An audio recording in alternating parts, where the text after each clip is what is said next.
नमस्ते बच्चों, कैसे हैं आप? आशा करती हूँ कि आप लोग ठीक होंगे। Welcome to Reena academy. आज मैं आप लोगों के लिए मधुबन सरल हिंदी पाठमाला 6 से पाठ 7 आवाज का जादू नामक एक कहानी लेकर आई हूँ। अगर आपने मेरी पिछली वीडियो नहीं देखी है तो इसका लिंक मैं आइकॉन बटन में दे दूंगी, आप लोग वहां पे देख लीजिए। तो आइए शुरू करते हैं।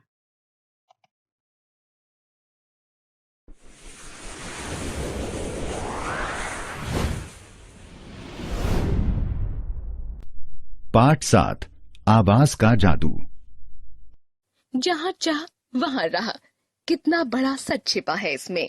प्रसिद्ध फिल्म गीतकार अनिल विश्वास के बचपन के दिनों के वर्णन में जो उनकी अपनी कलम से ही लिखा गया है, पढ़कर जानने की बात तो है ही, मानने की भी। मेरा जन्म बरिसाल में हुआ था।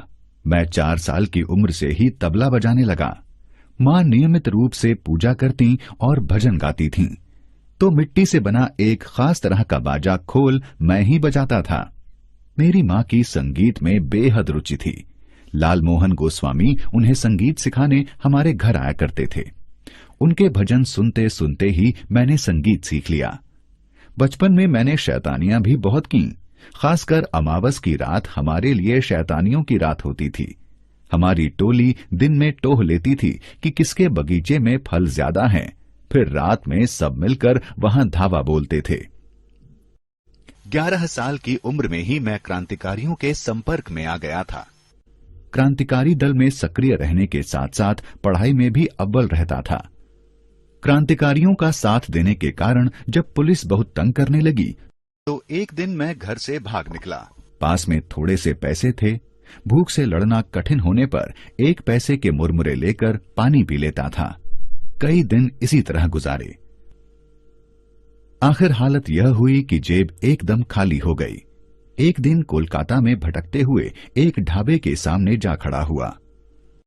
क्यों भाई, कुछ काम काज है?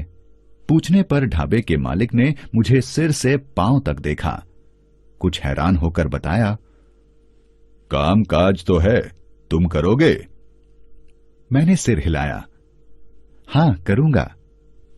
मालिक तुरंत बोला, लेकिन 2 वक्त के खाने के अलावा कुछ नहीं मिलेगा, और हां, काम खत्म करके यहीं ढाबे के सामने सोना होगा। ढाबे के सामने एक पोखर था। उसी के किनारे बैठकर मैं बर्तन मांजता था। रात के वक्त बर्तन मांजते मांजते बरिसाल का नदी तट याद आ जाता। तब मैं अपनी किसान वाली आवाज में गाना शुरू कर देता। एक दिन एक व्यक्ति ने मुझसे पूछा, रात के वक्त पोखर के किनारे बैठकर तुम ही गाते हो? वह जादूगर मनोरंजन सरकार थे, जो ढाबे के स्थायी ग्राहक थे।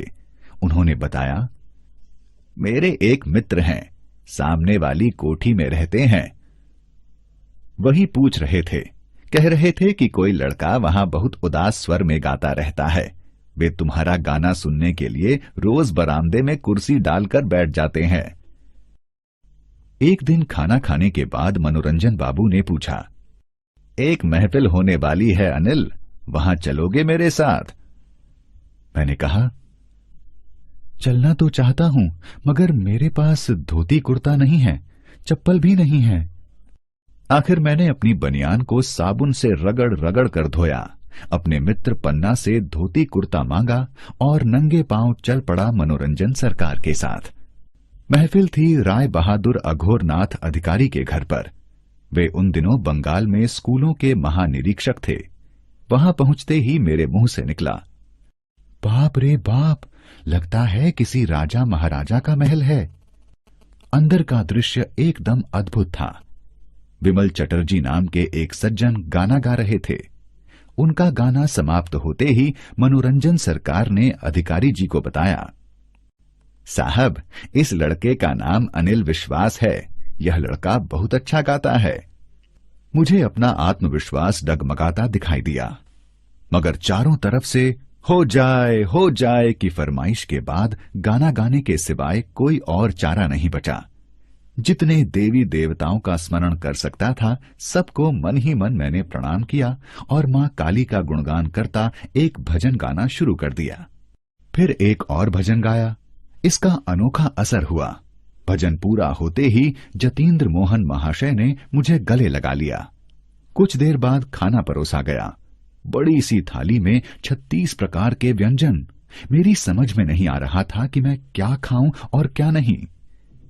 मैं चलने लगा तो अघोर बाबू ने अलग बुलाकर पूछा, कहाँ रहते हो? मैंने कहा, जिस ढाबे में काम करता हूं वहीं उसके बाहर सो जाता हूं। समझ लीजिए फुटपाथ पर। न नीचे चादर न सिर पर छत। देख रहे हैं ना, मेरे पैरों में चप्पल भी नहीं है। उन्होंने प्यार से कहा, तुम्हारे गायन से मैं प्रभावित हुआ हूं।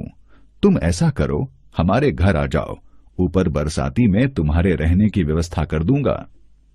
मेरे दिमाग में कितने ही विचार बिजली की तरह कौंध गए। मैंने तपाक से पूछा, मुझे काम क्या करना पड़ेगा? तुम्हारे स्वाभिमान को मैं ठेस नहीं पहुंचाऊंगा। यहां रहने और खाने के बदले तुम्हें 2 काम करने होंगे। मैं उनकी तरफ देखता रहा। अघोर बाबू ने आगे बताया, मेरा बेटा ढाका में पोस्ट मास्टर जनरल है। उसके बच्चे मेरे पास रहते हैं, एक पोता और एक पोती। दोनों छोटे हैं। तुम्हारा काम होगा सवेरे कुछ समय के लिए उन्हें अक्षर ज्ञान कराना। और दूसरा काम? मैंने पूछा तो उन्होंने कहा, हाँ, शाम को मुझे 2-1 भक्ति गीत सुना दिया करना।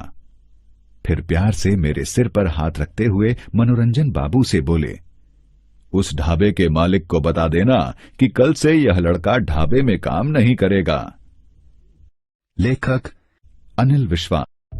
Thanks for watching my video. अगर आपको मेरी वीडियो पसंद आए तो प्लीज लाइक, सब्सक्राइब, शेयर करना बिल्कुल